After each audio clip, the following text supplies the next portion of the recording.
Thank you, Mr. President. Namaskar and good evening to all of you. We're debating India's path tonight, and I could wrap my argument in one sentence borrowed from the White House. Go to New Delhi and see it for yourself. But I've been given more time than that, so I will tell you what I see. Earlier this week, I was on my way to the Delhi airport. There was a lot of traffic. At one point, the car stopped. On the roadside, I saw two vendors. One was selling fruit, the other was selling coconut water. What caught my attention was not what they were selling, but how they were selling it. Both had a QR code prominently displayed. And every single customer walked up to them, scanned this QR code, and paid for their purchase, every single one of them. To me, this is a picture of today's India. It shows three developments, three of the many developments I shall list out tonight. Number one is financial inclusion. Both the vendors had a bank account linked to their mobile phone. Number two is internet or mobile penetration, what we call digital India. It was 15% 9 years back. It's 48% today. And number three is the airport traffic. It just keeps swelling, even though we are at the receiving end. We see what it shows. From 67 million 9 years back to almost double now. To me, these things signify the path that India is on. The previous speakers have defined the motion well, but in case the evening drinks have kicked in, let me repeat. This House believes Modi's India is on the right path. And how do you determine if the path is right or wrong?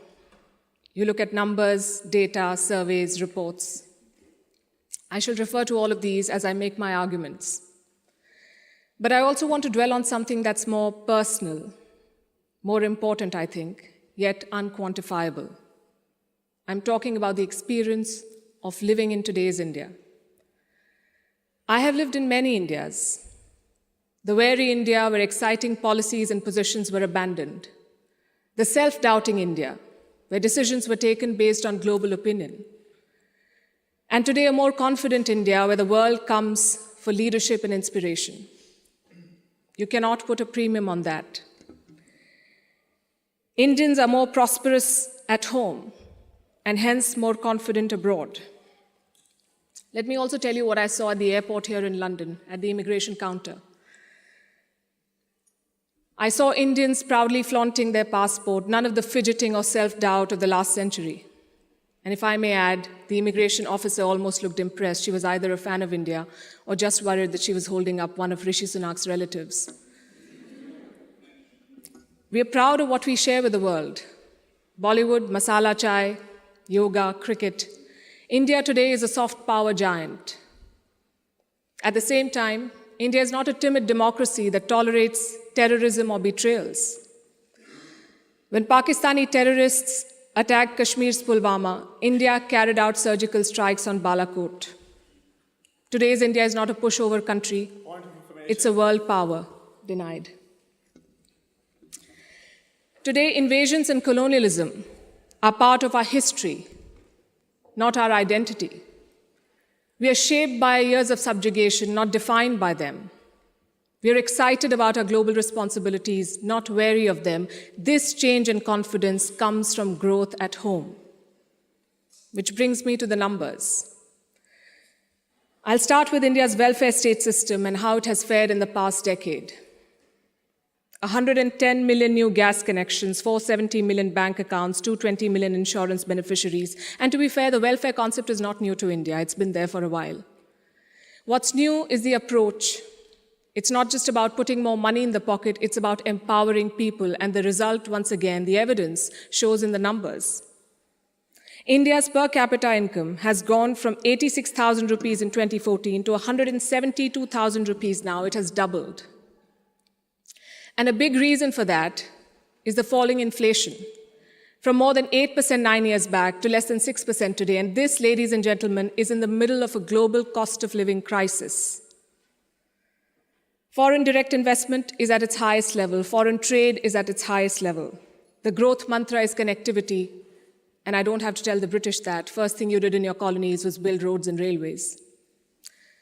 Our growth story has been about two Indias: the urban India, the bustling urban India, and a sluggish rural India. Today, we are trying to connect the two.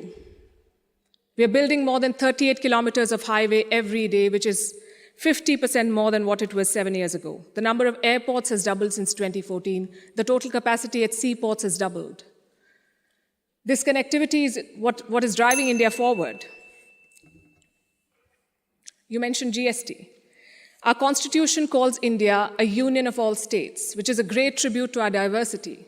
But it also meant 28 different state economies, different taxes, different trade practices. This government tried to unify it to create a single Indian market. It took time, but the result is this today.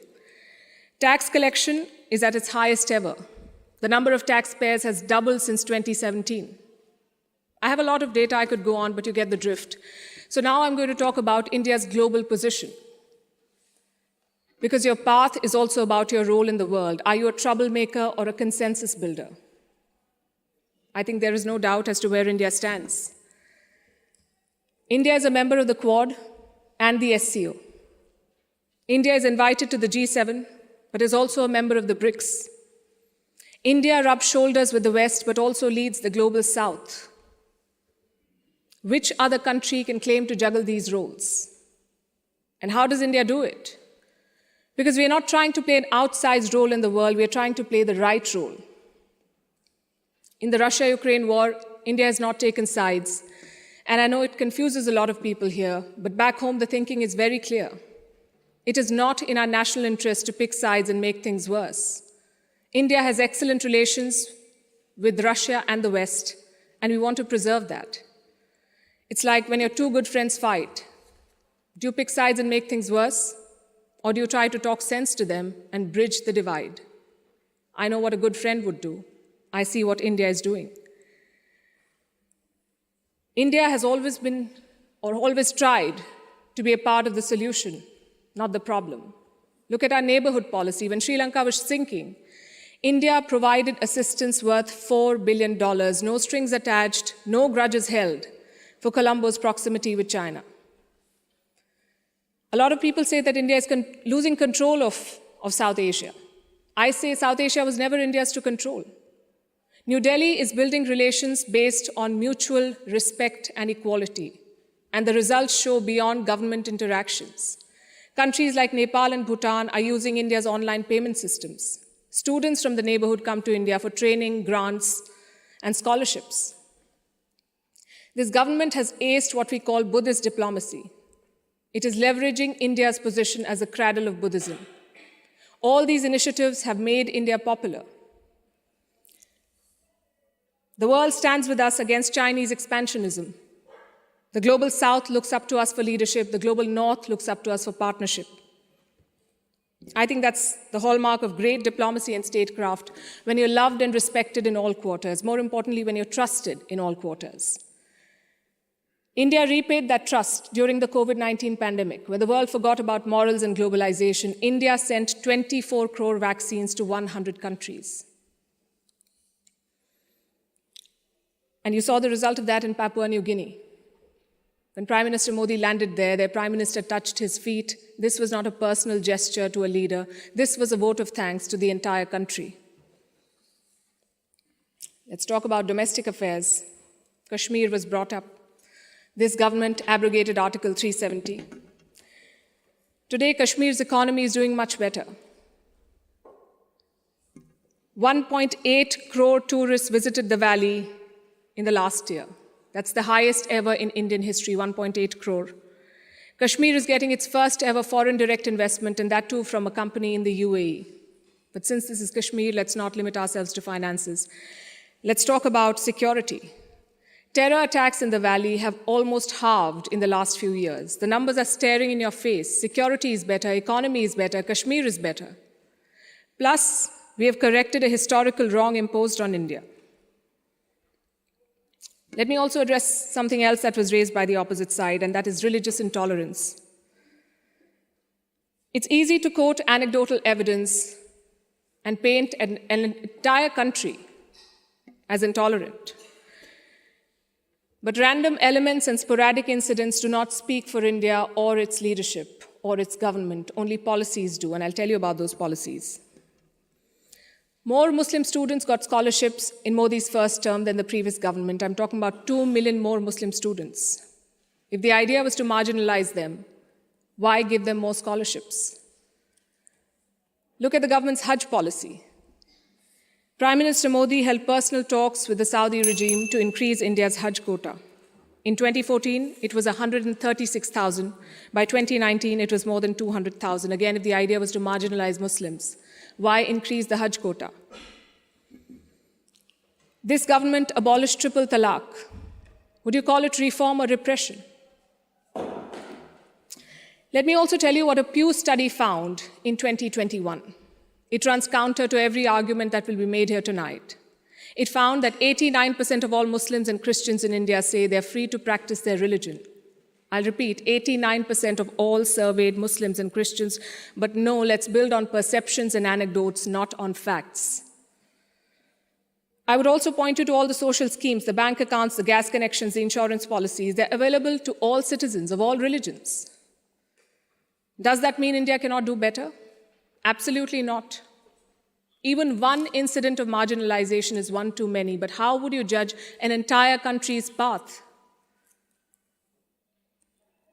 In fact, it struck me when I was invited for this event, why would Oxford University be interested in debating the path of Modi's India?